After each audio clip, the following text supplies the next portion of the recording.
Bien, hermanos, nos encontramos viendo ya el séptimo punto sobre el pacto de membresía y hoy nos corresponde en esta tarde ver el séptimo que dice: acataremos la disciplina eclesiástica con temor y santidad. Acataremos la disciplina eclesiástica con temor y santidad. En esta ordenanza, hermanos, debemos saber que es un tema de mucha controversia. Muchas iglesias tienen diferentes conceptos sobre el tema de la disciplina eclesiástica. A través de los siglos hemos visto cómo varias iglesias no han podido definir muy bien qué es esto, pero no porque la Biblia no lo diga, sino porque es algo muy fuerte para las personas que escuchan sobre la disciplina. Algunos la ven como una herramienta necesaria para mantener la pureza y el orden dentro de la iglesia, mientras que otros consideran una disciplina eclesiástica una práctica anticuada, una práctica que es severa e incluso divisiva. Pero estas diferencias, hermano, como vamos a ver, se dan porque no son bíblicas o no se tiene un conocimiento bíblico, sino tal vez equivocado de lo que es realmente la disciplina. La palabra disciplina para algunos es sinónimo de castigo, juicio y expulsión. Sin embargo, la disciplina eclesiástica, cuando es correctamente comprendida, es una forma de amor, es un medio de restauración y un reflejo del cuidado de Dios por su iglesia. La verdadera disciplina no es punitiva. Esto quiere decir que no tiene como objetivo principal castigar el pecado, porque el único, hermanos, que castiga el pecado es Dios, sino que la verdadera disciplina es correctiva y su propósito final es la restauración espiritual y la santificación de la iglesia de Dios. El Señor, como ya sabemos, hermanos, nos ha mandado a que la iglesia debe ser santa y pura. Debe ser una iglesia apartada del pecado. Efesios 5:26 nos dice que el Señor Jesucristo se dio por la iglesia para santificarla, a fin de presentarla a sí mismo como una iglesia sin mancha y sin arruga, sino santa. Y en ese sentido es que como miembros de una iglesia debemos buscar santificarnos y apartarnos del pecado. Cuando recordemos que Satanás tiene un poder grande para engañar, y cuando vemos la lucha que tenemos con nuestros pecados, debemos ser humildes y reconocer que muchas veces la manera en que podemos entender la maldad que hay en nosotros sí puede ser por medio del Espíritu Santo, pero a veces necesitamos otras herramientas adicionales, como lo es el trato en la iglesia y la disciplina. Muchas veces podemos por nuestras fuerzas construir un plan para cambiar nuestra mente, combatir nuestros pecados, y puede que por un momento lo logremos. Sin embargo, hay pecados en nosotros que están tan arraigados que no son muy visibles y que al menos que alguien nos lo haga ver, no podemos reconocerlos y apartarnos de ellos. Es como, por ponerle un ejemplo, una persona que es daltónica o que sufre de la enfermedad del daltonismo. Esta persona puede vivir toda su vida pensando, por ejemplo, que estas sillas son moradas y al final se muere, y si nadie le dijo que eso era azul, pues se quedó daltónico, ¿sí? Sin saber que eran azules. Así puede pasar con una persona que tiene pecado y por no entrar en el trato con una iglesia no se dé cuenta que está siendo tal vez infractor de alguna ley que es cercana a su ser. Como parte de una iglesia que busca santificarse, tenga por seguro que cada uno de nosotros pasará por diferentes pruebas, no para que seamos señalados como pecadores, sino para que podamos ser conscientes de cuáles son nuestros pecados y podamos ser convertidos cada vez más en esa iglesia santa que debemos ser, más puros.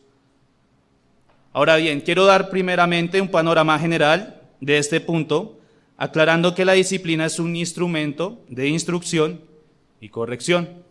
Vamos a ver un panorama general sobre la disciplina, y aquí vamos a notar que la disciplina es un instrumento de instrucción y corrección.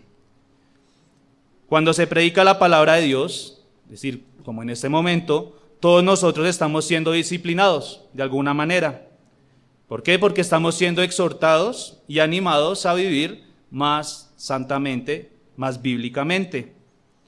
Es por eso que no debemos tomar livianamente las enseñanzas a las que somos expuestos, hermanos, porque el Señor está enseñándonos y está disciplinándonos cada vez que se expone la palabra de Dios. Muchas veces la razón por la que una persona se siente ofendida cuando entra en un proceso disciplinario es porque no reconoce cuál es su pecado, pero no porque no se le haya enseñado que eso es pecado, sino porque no ha prestado atención a lo que se expone en la palabra y en los púlpitos del Señor. La disciplina instructiva es la manera más amorosa con la que el Señor nos corrige. La prédica es un acto de instrucción que tiene el fin no solo de enseñarnos, sino también de confrontarnos con nuestros pecados. Es un acto en el cual somos exhortados a abandonar aquello en lo que estamos mal y estamos siendo disciplinados como regulativamente o instructivamente se conoce. La disciplina regulativa o instructiva busca instruir a la iglesia por medio de su palabra para que andemos ordenadamente en unidad como el Señor nos manda. Ahora le dije que esta era la manera más amorosa con la que el Señor nos disciplina, porque hay otro tipo de disciplina que suele ser más difícil de aceptar y es la disciplina correctiva. Entonces, estamos viendo un panorama general y estamos viendo que la disciplina es instructiva y correctiva. Instructiva, aquella que se da en los púlpitos cuando se predica la palabra del Señor, cuando el Señor nos habla con su palabra. Vamos a entender ahora qué es correctiva. La disciplina correctiva parte de un asunto irregular en un creyente como lo es pecar, sin arrepentirse. Es decir, si un creyente no se ha arrepentido de su pecado, cae ya en una disciplina correctiva y apunta a sacar al creyente de ese estado tan peligroso de su vida espiritual. Allí es donde la iglesia debe actuar con el ánimo de ayudar a su hermano y quitar el pecado de la iglesia. Debemos reconocer que este asunto no es tan automático o idéntico para tratarse siempre. Debe tenerse en cuenta que dependiendo del pecado, se debe actuar de una manera correspondiente y gradual según sea el caso.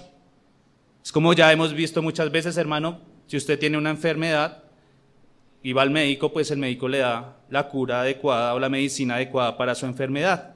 Usted no le puede pedir, o el médico no le puede recetar, por ejemplo, sulfato ferroso para un dolor de muela, ¿sí? Cada enfermedad tiene su propia medicina.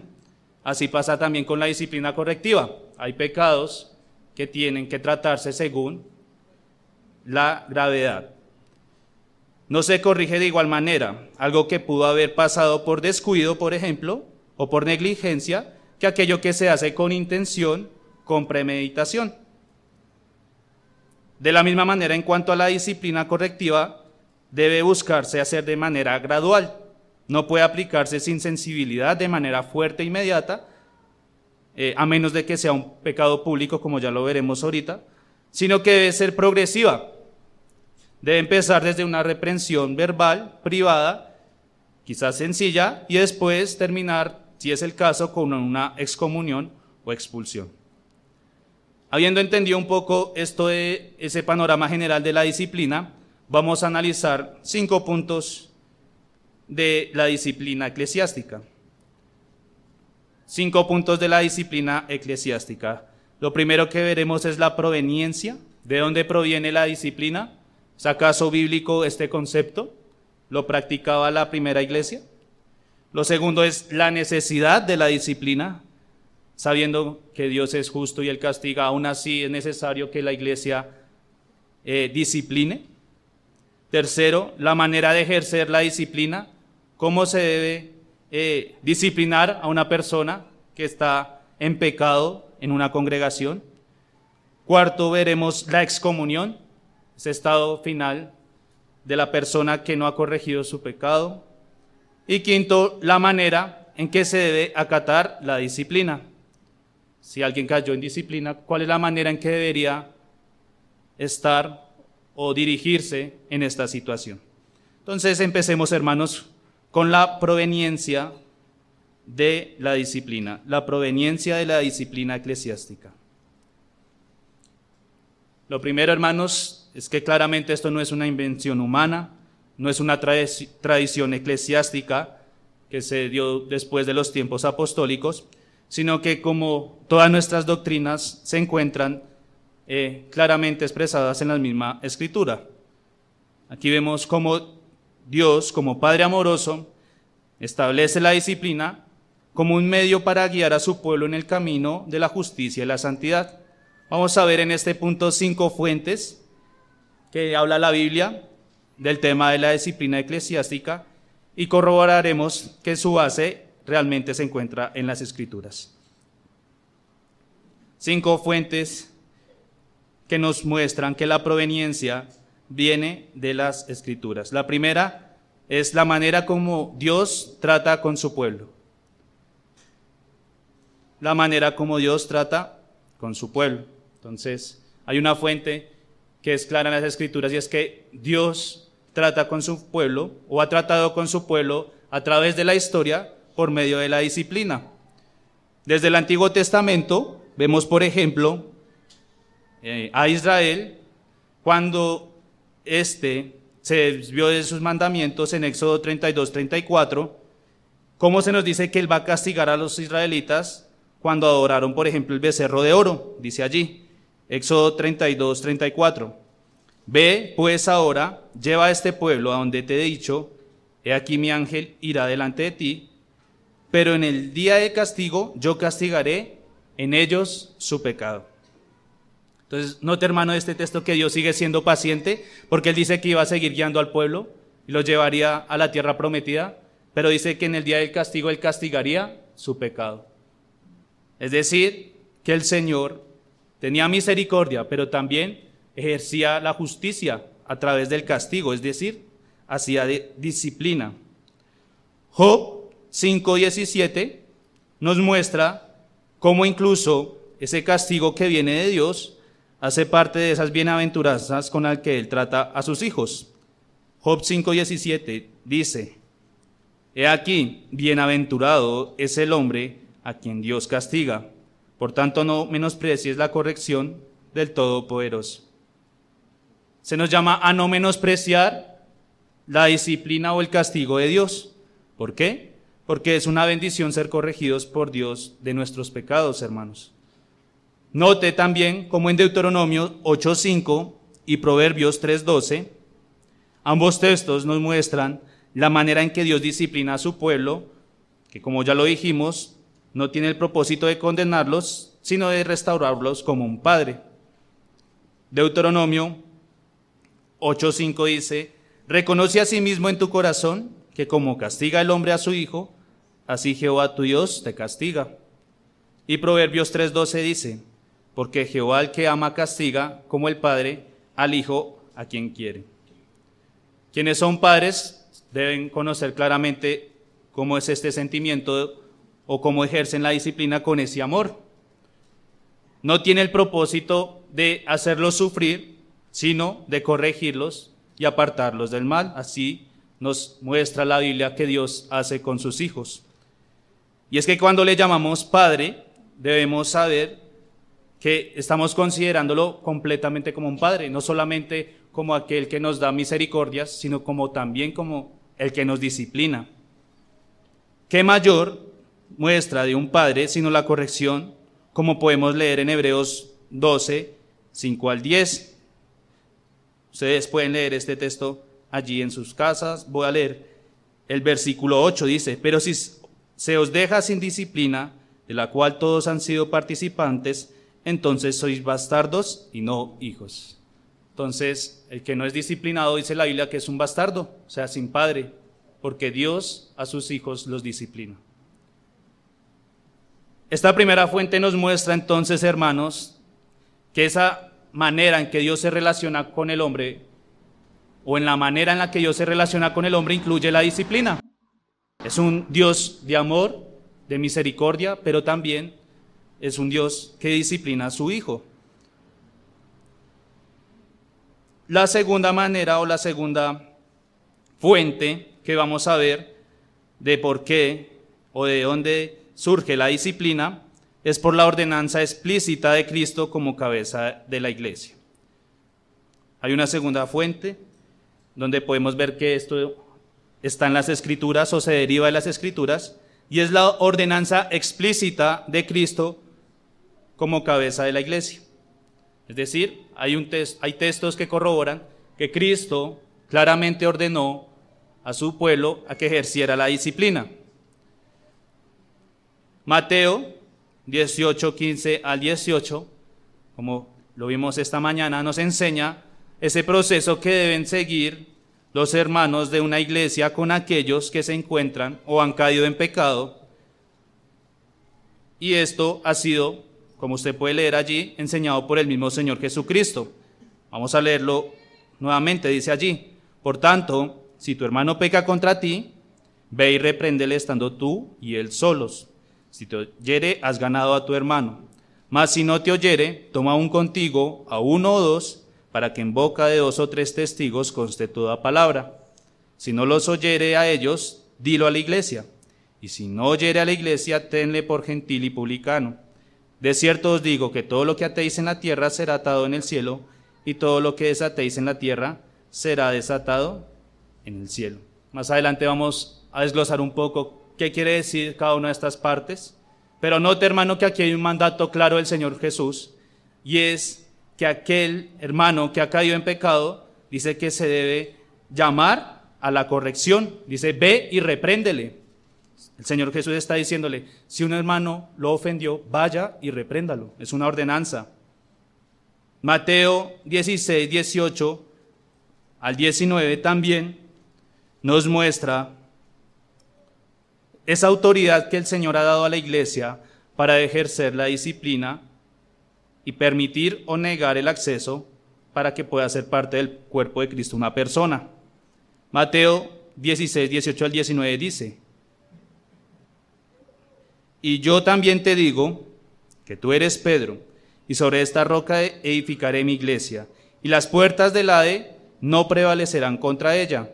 Y a ti te daré las llaves del reino de los cielos, y todo lo que atares en la tierra será atado en los cielos, y todo lo que desatares en la tierra será desatado en los cielos. No quiero que piense tal vez de manera carismática esto de atar y desatar, como se creen en algunas iglesias, sino que entienda un hermano que esto tiene que ver con esta disciplina o estas llaves que le está dando el Señor a la iglesia para, dice, el reino de los cielos. Esto no quiere decir, hermano, que la iglesia salva, sino que tendrá una autoridad, y es de abrir o cerrar la puerta a todas las personas que quieran entrar y participar o ser partícipes de la iglesia del Señor. Haga de cuenta, hermano, que es en esa parábola de las bodas del Cordero, un sirviente al que le encomendaron las llaves para que abra la puerta y revise si la persona tiene la vestidura de las bodas y la cierre o la abra. En Juan 20, 22 al 23 encontramos otro texto en donde el Señor Jesús también ordena de manera explícita sobre la disciplina. Dice allí: y habiendo dicho esto, sopló y les dijo: recibid el Espíritu Santo. A quienes remitiere los pecados les son remitidos, y a quienes se los retuviere les son retenidos. Nuevamente, hermanos, el único, en este caso, que puede quitar los pecados es nuestro Señor Jesús. Es el único que puede darnos el justo castigo. Pero la iglesia, o a la iglesia más bien, es conferido ese poder de retener o remitir los pecados, en el sentido en que puede ejercer un juicio y castigo sobre estos, no un juicio condenatorio, sino un juicio de ejercer un castigo como lo es la excomunión, en caso tal de que una persona ande en pecado constantemente. Con esta segunda fuente, hermanos, creo que todos nosotros deberíamos decir es suficientemente claro que la disciplina eclesiástica existe. Pero pues vamos a ver otra tercera fuente, y es el entendimiento y la práctica de los apóstoles frente a esta ordenanza. Entonces, una tercera fuente en donde podemos ver la disciplina eclesiástica es el entendimiento, las prácticas y las ordenanzas apostólicas. Se les encargó a los apóstoles que debían mantener el orden y la santidad en la iglesia y deberían ejercer disciplina si era el caso. Pues vamos a ver cómo en la primera iglesia sucedió así. Hay varios textos que nos muestran cómo los apóstoles instan a corregir y exhortar a los pecadores de las iglesias, y en unos casos extremos usted puede ver que los expulsan por no corregir su pecado. Romanos 16, 17, usted ve allí cómo hay un llamado a apartarse de aquellas personas que causaban división en la iglesia. Como podemos ver, este pecado de división, al afectar de manera pública a la iglesia, debía ser tratado de manera inmediata, pero no era la regla para todos los casos. Usted puede ver, por ejemplo, en Gálatas 6:1, donde se les anima a los hermanos a restaurar a aquellos que cometieron alguna falta. Entonces Romanos 16, 17 dice que debemos apartarnos de aquellos que causan división. Pero mire lo que dice Gálatas 6:1. Hermanos, si alguno fuere sorprendido en alguna falta, a vosotros que sois espirituales, restaurarle con espíritu de mansedumbre, considerándote a ti mismo, no sea que tú también seas tentado. Entonces en ambos casos había un pecado que era la división. Pero en la iglesia que nos relata de los romanos, se atacó directamente este pecado diciendo que debían apartarse. En este caso vemos que se llama a restaurarles. En nuestro texto base de enseñanza, en 2 Tesalonicenses 3:14 al 15, nos muestra ese texto, ese trato que debían tener con las personas que continuaban con un pecado recurrente. Y en este caso era la pereza, porque estas personas dice que no trabajaban. Dice allí: si alguno no obedece a lo que decimos por medio de esta carta, a este señaladlo, y no os juntéis con él para que se avergüence. Mas no lo tengáis por enemigo, sino amonestarle como a hermano. Entonces vemos en este versículo cómo a través de la vergüenza por el pecado de manera pública se tiene el propósito de que esta persona se aparte y no siga más en su pecado, pero se está ejerciendo una disciplina. Esta tercera fuente, que acabamos de ver con algunos ejemplos, porque hay muchos en la Escritura, nos muestra cómo el Señor Jesús no solo lo que mandó a sus discípulos se dio en su época, sino que después aún en la iglesia los apóstoles lo pusieron en práctica. Con esto vemos que los apóstoles entendieron ese mandato de mantener la columna y baluarte de la verdad y buscar la santidad y la veracidad del reino de Dios. ¿Cómo? Pues practicando este mandato en sus iglesias. Por último, la manera como Cristo pastorea a su iglesia y sus expectativas sobre ellas. Entonces estamos viendo las fuentes de cómo bíblicamente se puede extraer que la disciplina viene de la Biblia. Vamos a ver la manera como Cristo pastorea a su iglesia y sus expectativas sobre ellas. Entonces vimos que Dios tiene un trato con su iglesia de manera particular y los disciplina como hijos. Pero Cristo también, como un buen pastor, disciplina para conducir a su iglesia en los buenos senderos. Primera de Pedro 2:25 nos recuerda cómo Cristo, que es nuestro buen pastor, nos encaminó para seguirle. Dice allí: porque vosotros erais como ovejas descarriadas, pero ahora habéis vuelto al pastor y obispo de vuestras almas. Entonces éramos ovejas descarriadas, y cómo un pastor vuelve el camino o vuelve a que una oveja vuelva a su camino, sino es a través de una corrección o disciplina. Otro ejemplo es de esta manera en la que Cristo sigue encaminando a su iglesia. Lo podemos ver en Apocalipsis 2:5, en donde habla a la iglesia de Éfeso recordándole que si no se aparta de sus pecados será castigada. Dice allí: recuerda, por tanto, de donde has caído, y arrepiéntete y haz las primeras obras, pues si no, vendré pronto a ti y quitaré tu candelero de su lugar si no te hubieres arrepentido. Esta cuarta fuente nos recuerda que aunque la iglesia es la voz visible de la disciplina, Cristo sigue siendo su cabeza, y ciertamente aquellas iglesias donde el pecado no es corregido serán disciplinadas por el mismo Señor Jesucristo, llegando, como acabamos de leer, a apagar la luz si es necesario en aquellos lugares donde abunda más el pecado que la gracia. Por último,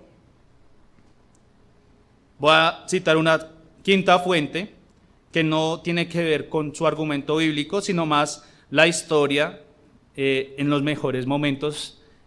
Entonces, es la historia de la iglesia en sus mejores momentos nos muestra también que la práctica de la disciplina era vista.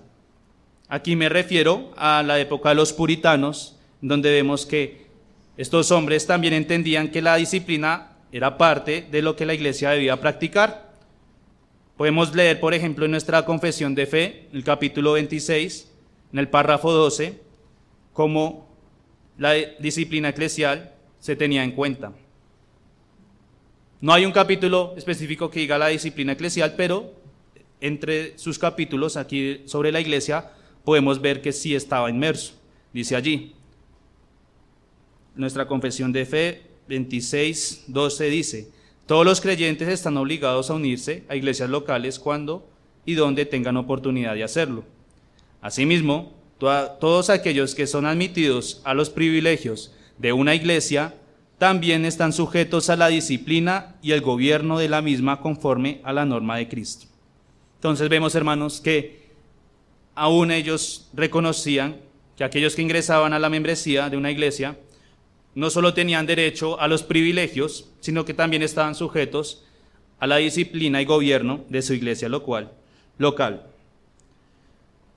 ¿De dónde proviene la disciplina? Bueno, hermanos, espero haber sido claro que viene de la misma Biblia, que es un mandato que el Señor Jesús dio, pero que es un reflejo también del carácter de Dios y de esa misericordia que tiene para con su pueblo, pues como Padre nos corrige y nos anima a seguir en sus caminos. Vamos a ver un segundo punto, y es la necesidad de la disciplina. ¿Es necesaria la disciplina? Bueno, vamos a respondernos esta pregunta y buscaremos entender por qué es necesario hacer uso de esta. La necesidad de la disciplina eclesiástica se deriva de la realidad del pecado en el mundo y dentro de la iglesia. Aunque somos llamados a ser santo como nuestro Padre Celestial es santo, primera de Pedro 1:16 dice esto, la realidad es que como seres humanos caídos estamos propensos al pecado. Este pecado, si no se aborda adecuadamente, puede causar gran daño no solo en los individuos, sino también en la comunidad de creyentes. Como lo vimos, la disciplina es una de las herramientas que Dios utiliza para purificar a su iglesia, por lo que se hace necesaria, no en el sentido en que Dios no puede hacer nada sin la disciplina, sino en ese sentido en que sigue siendo una manera misericordiosa en que Dios nos llama para arrepentirnos de nuestros pecados. ¿Pero por qué debemos hacer uso de la disciplina? Bien, en primer lugar, porque como vimos es un mandato bíblico. ¿Sí? Si le dicen cuál es la razón de que disciplinen en su iglesia local, bueno, es un mandato bíblico. Los que somos parte de la iglesia del Señor, fuimos dotados de una autoridad para velar para que aquellos que entrarán por las puertas de la comunión de la iglesia sean personas que realmente ayudarán y no dañarán el testimonio de Cristo en cada iglesia local. Es una responsabilidad muy grande, hermano, ¿no cree? Tener las llaves de la iglesia. Velar porque las personas que entran a la membresía sean idóneas y busquen el crecimiento de nuestra iglesia local. Es una responsabilidad muy grande que se le da a la iglesia y que debe velar por cumplirla, pues de lo contrario, como leímos, si el pecado persiste en una iglesia, Cristo mismo dará el castigo al quitar la luz de la palabra en estos lugares. ¿Por qué debemos hacer uso de la disciplina? Bueno, un segundo punto es por una realidad, y es que todos somos pecadores. Hay una realidad, hermanos, y es que aún en la iglesia hay pecado. ¿De qué se compone la iglesia? Bueno, de pecadores redimidos, pero al fin y al cabo todos somos pecadores, que necesitan ser gobernados y guiados por la palabra de Dios. Sin importar lo que hagamos, hay una realidad, hermanos, y es que en donde el ser humano se encuentra, hay pecado, como nuestro pastor hoy nos decía, una iglesia perfecta. Usted entra allí, ya hay pecado. Aún en las iglesias, hermanos, no piensen que porque usted entra aquí ya no peca, ¿sí? Pecamos, por ejemplo, en nuestros pensamientos, en un trato inadecuado con nuestros hermanos. Pecamos en no guardar el día del Señor como nos manda, en lo que hablamos. Hay pecado, hermano, en la iglesia.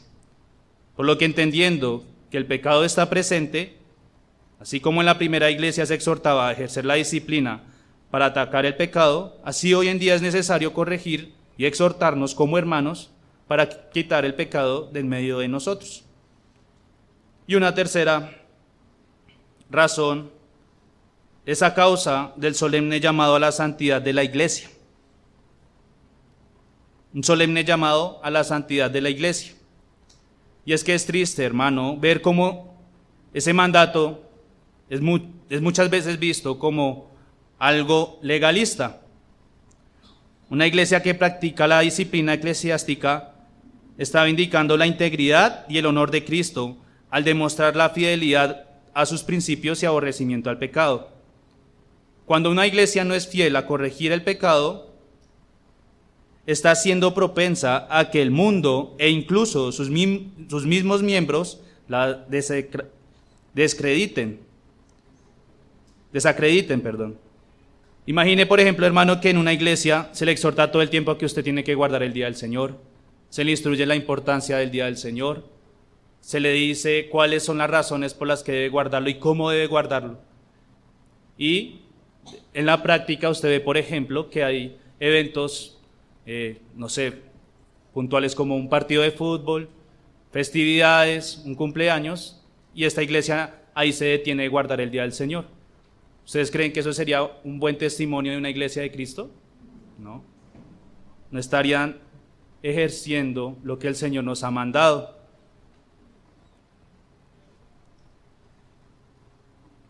¿Cómo cree que un oyente regular vería este acto? ¿No cree que sería una hipocresía? Bueno, pues así pasa, hermanos, con el pecado. Si no se corrige y se trata, se normaliza. Pero la disciplina eclesial busca guardar justamente a la iglesia de esto, e infunde un temor, como en Hechos 5:5, en donde las personas que vieron la disciplina directa de Dios sobre el pecado de Ananías y Zafira, seguramente se cuidaron de cometer el mismo pecado. Dice allí, al oír Ananías esas palabras, cayó y expiró, y hubo un gran temor sobre todos los que lo oyeron. Entonces la disciplina, hermanos, es tanto un medio de corrección interna como un testimonio externo de la santidad de Dios. Nos preguntamos entonces, ¿es necesaria la disciplina? Sí, porque es un mandato de Dios que da a la iglesia, porque aún en la iglesia hay pecado y debemos buscar exhortarnos y corregir nuestros pecados, porque debemos ser santos en este mundo para que el nombre de Cristo no sea deshonrado por causa nuestra. Ahora vamos a ver la manera en que se debe disciplinar,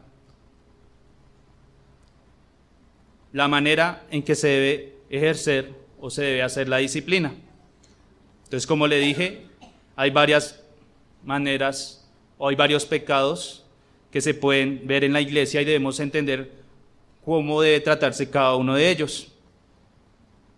Si bien la Biblia no nos relata todas las posibilidades de pecados que tenemos y hay un tratamiento particular para cada uno, sí podemos ver que hay directrices claras sobre cómo manejar dos clases de pecado.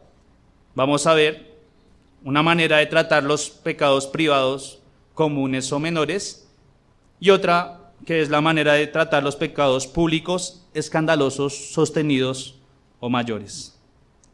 Entonces, la Biblia no nos relata con cada pecado qué se debe hacer, pero sí clasifica las maneras en que se puede disciplinar estas dos clases de pecados. Los comunes, se puede decir menores, porque pues todo pecado es grave, pero en alguna medida algunos afectan más que otros, y los que son públicos y escandalosos. Entonces vamos a ver primeramente el tratamiento disciplinario con aquellos pecados privados, comunes y menores. En el caso de los pecados privados, comunes y menores, la disciplina debe ser manejada de manera discreta y compasiva.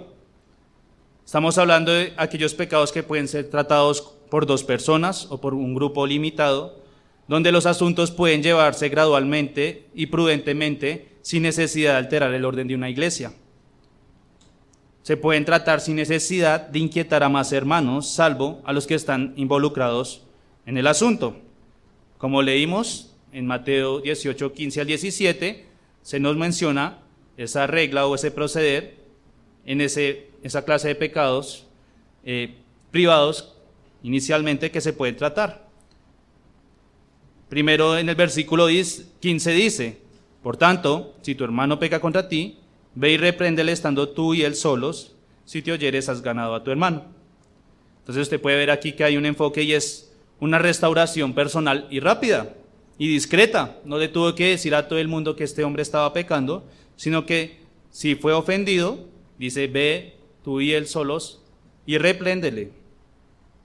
Santiago 5:16 nos recuerda cómo debemos actuar cuando somos o cuando hemos sido ofendidos, haciendo algo que debe ser muy natural en las iglesias, hermanos, y es pedir perdón y perdonar. Dice allí Mateo 5:16: confesaos vuestras ofensas unos a otros y orad unos por otros para que seáis sanados. La oración eficaz del justo puede mucho. Note cómo termina un asunto que es un pecado menor: una confesión, un perdón y una oración. Así de sencillo debería tratarse estos asuntos. Algo que no tuvo que pasar por el análisis del gobierno de la iglesia o la membresía, sino que se trató de manera eficiente con los involucrados. Y usted se pregunta, bueno, ¿y qué pasa si mi hermano persiste en su pecado? Bueno, seguimos leyendo en Mateo 18, 16, nos dice: mas si no te oyere, toma un contigo, o uno o dos, para que en boca de 2 o 3 testigos conste toda palabra. Entonces, amonestamos al hermano de forma privada, pero al parecer, por su aparente dureza, sigue continuando en su pecado. Entonces aquí ya se empieza a volver esto de una manera más pública. Note que como va avanzando el pecado, asimismo va avanzando el trato de en la iglesia, haciéndole conocer ya de manera pública que está en pecado. Tal vez esta persona diga: no, es que usted piensa que eso es pecado, pero no es pecado. Bueno, la idea de que hayan más personas es corroborar que esto realmente es pecado para que esta persona se arrepienta y se vuelva de su maldad. Pero ¿qué pasa si el transgresor rehúsa escuchar a los testigos?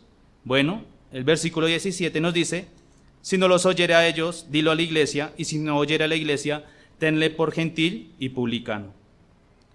Entonces, el hermano agraviado, a quien haya puesto en conocimiento el caso por boca de los ancianos, ha de decirlo a la iglesia. Es decir, el que fue objeto de alguna falta tiene que decirlo a la iglesia para que pueda ser tratado de manera eclesial. En este momento, cuando es presentado a la iglesia, se espera que la iglesia actúe en una solamente, buscando reconvenir al hermano del pecado, pero si no los oye, se nos dice que debemos tenerlo por gentil. Es decir, debemos echarlo fuera de la membresía mediante la excomunión formal y pública a través de los ancianos de la iglesia. Es un asunto terrible, hermanos, pues note que pudo haberse corregido desde el comienzo y ser tratado de manera personal, con un simple perdón y una oración.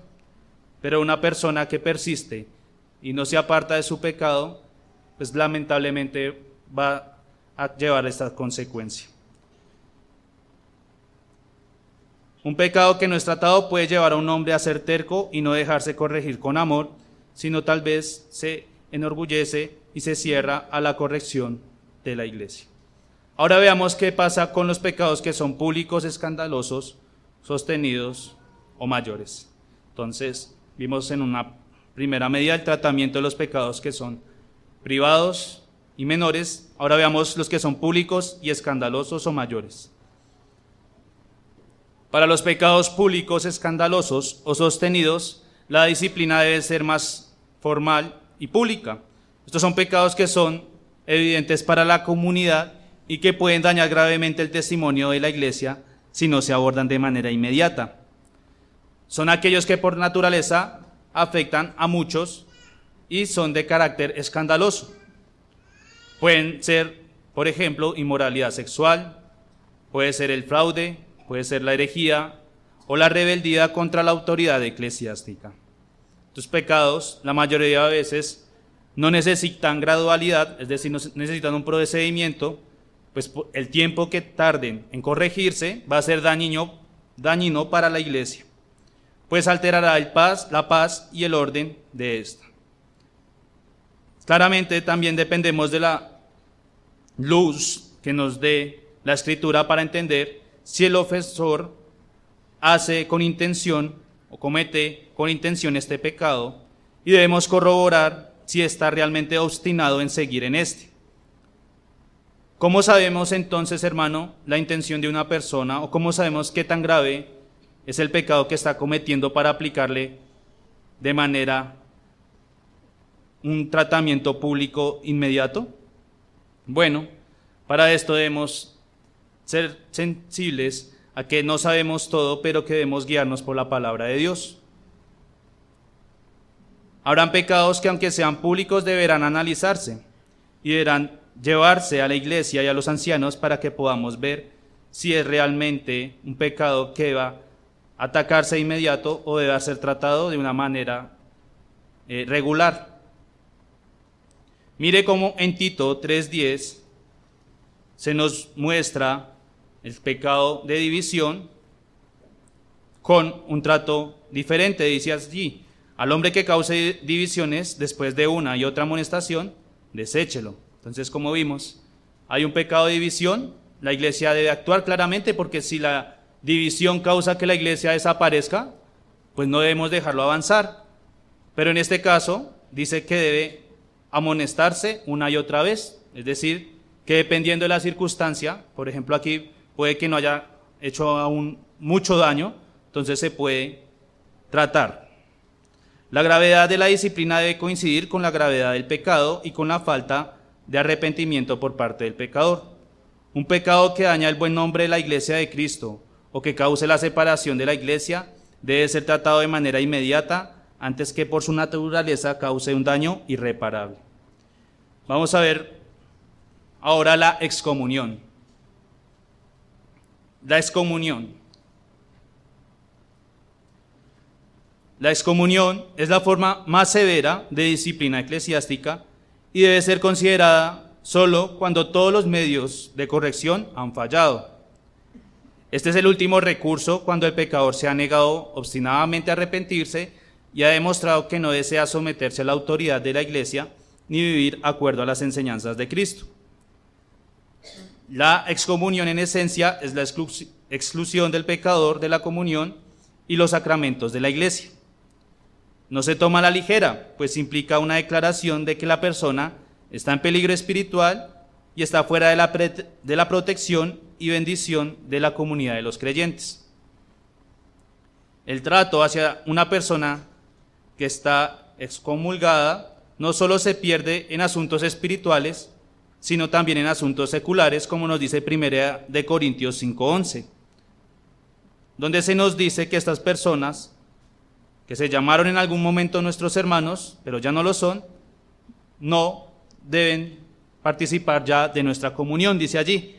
Más bien os escribí que no os juntéis con ninguno que, llamándose hermano, fuere fornicario o avaro o idólatra o maldiciente o borracho o ladrón, con el tal ni aún dice que ni comáis. Parte de sacarlo de la iglesia es hacerle ver lo que dice 2 de Corintios 6:14, que dice: ¿qué comunión tiene la luz con las tinieblas? Pues ninguna. Si esta persona es apartada de la comunión de la iglesia, es porque anda en tinieblas, y debemos hacerle ver que al ser hijos de la luz no tenemos ninguna comunión con las personas que están en tinieblas. Quien sale de la comunión de la iglesia, dice la Biblia, que debe ser tratado como un gentil y publicano. Es decir, que debe ser tratado como un pagano que vive como quien conoce la palabra de Dios, pero que se comporta como un pecador, que ha pervertido la fe, ya sea desde su doctrina o sea desde su conducta. No significa que usted debe negarles el saludo ni el trato en caso de que sea necesario, pero si se pierde la amistad y mucho más importante esa hermandad espiritual que usted tiene con Él. Se pierde la confianza, la intimidad, y ahora debe ser tratado tajantemente si es el caso. Aún incluso en la excomunión, usted debe saber que el objetivo es la restauración, porque la esperanza es que esta persona, al ser separado de la comunión de la iglesia, pueda llegar a comprender la seriedad de su pecado y regrese arrepentido, como dice 1 Corintios 5:5. La persona es entregada a Satanás para destrucción de la carne, a fin de que el espíritu sea salvo en el día del Señor Jesús. Por último, hermanos, vamos a ver la manera en que se debe acatar la disciplina de la iglesia. La manera en que se debe acatar la disciplina de la iglesia. Es importante reflexionar sobre cómo debemos acatar la disciplina cuando somos nosotros quienes la recibimos. Si usted, por ejemplo, cae en disciplina, ¿qué es lo que debe hacer? Bueno, entienda que es parte de lo que, como ya vimos, el Señor nos va a tratar en esta vida. Ninguno de nosotros está exento de necesitar corrección en algún momento. Cuando somos corregidos, debemos recibir la disciplina con humildad y gratitud, sabiendo que es una señal del amor de Dios hacia nosotros. Hebreos 12:11 nos recuerda que ninguna disciplina parece agradable en el momento, sino dolorosa, pero después produce una cosecha de justicia y paz para quienes han sido entrenados por ella. La disciplina nos moldea a la imagen de Cristo y nos ayuda a crecer en santidad. Así que cuando la disciplina venga a nuestras vidas, dejemos que nos transforme y nos acerque más a Dios. Proverbios 19:20 nos dice que debemos recibir la corrección para ser sabios. Así que una persona que es disciplinada debe entender que con esto el Señor le está haciendo más sabio. Una manera incorrecta de actuar ante una disciplina es hacer un tipo de pataleta pública, tal vez apartándose de la reunión de la iglesia, tal vez dejando de participar en la cena del Señor, o tal vez dejando los servicios en su iglesia local. Todo esto nos muestra que esta persona no tiene un carácter humilde y dócil, lo cual es vital para un hijo de Dios. Un hijo de Dios reconoce sus pecados, como el Salmo 141:5 nos muestra.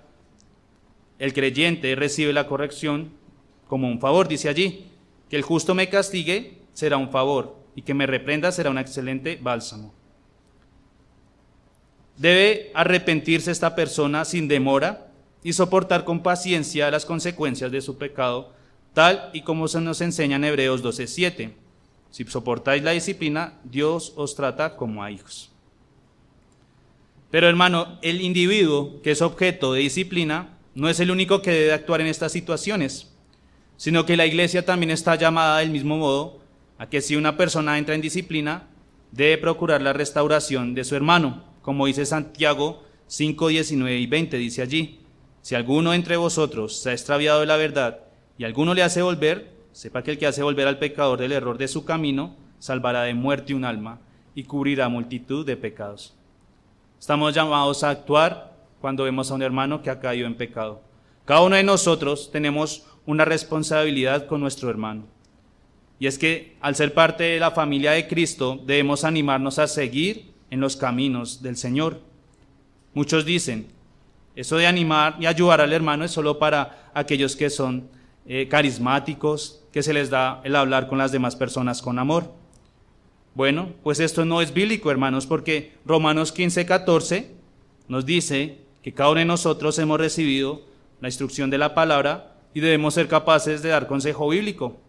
Mire lo que dice allí: pero estoy seguro de vosotros, hermanos míos, de que vosotros mismos estáis llenos de bondad, llenos de todo conocimiento, de tal manera que podéis amonestaros los unos a los otros. ¿Cómo es posible, hermano, que viendo que un hermano que anda en pecado, no seamos capaces de exhortarlo a abandonar su pecado y animarlo a buscar al Señor? Habiendo sido objetos de gracia, o teniendo el Espíritu Santo en nuestras vidas, no somos capaces de decirle: apártate del pecado o corrige esto. A veces actuamos de manera tan indiferente ante estas situaciones, como si no fuéramos parte de una iglesia, como si se tratara de cualquier otro lugar en donde solo estamos en un trato de palabra y ya, pero nada personal, nada de edificación mutua. ¿No hemos acaso sido instruidos acerca de lo que es el pecado y de cómo debemos animarnos y corregirnos unos a otros? Que no pase esto aquí en esta iglesia, hermano, que no pase que personas salgan de la iglesia sin antes haber sido corregido o exhortado por sus hermanos. Quiero finalizar diciéndole al amigo que no está en Cristo, que usted está perdiéndose de una parte muy importante, y es poder ser corregido de la maldad que tiene en su corazón. Tal vez usted diga, uy, me salvé, no me van a disciplinar. Bueno, en este momento, cuando usted recibe la palabra de Dios, como le dije, ya está siendo disciplinado, exhortado a corregir su pecado. Pero también va a ser exhortado en el día del juicio por aquellos pecados que cometió, y su castigo va a ser castigado. Así que le animo, amigo, a arrepentirse de corazón y vea cuán bondadoso y cuán misericordioso es Dios, que no solamente nos da el poder escuchar su palabra, sino que además nos da la posibilidad de estar en una iglesia que nos anima a buscar los caminos de Cristo, que nos anima y nos corrige nuestros pecados y nos ayuda a ver su gracia. Que el Señor nos ayude, hermanos, a seguir valorando la disciplina del Señor.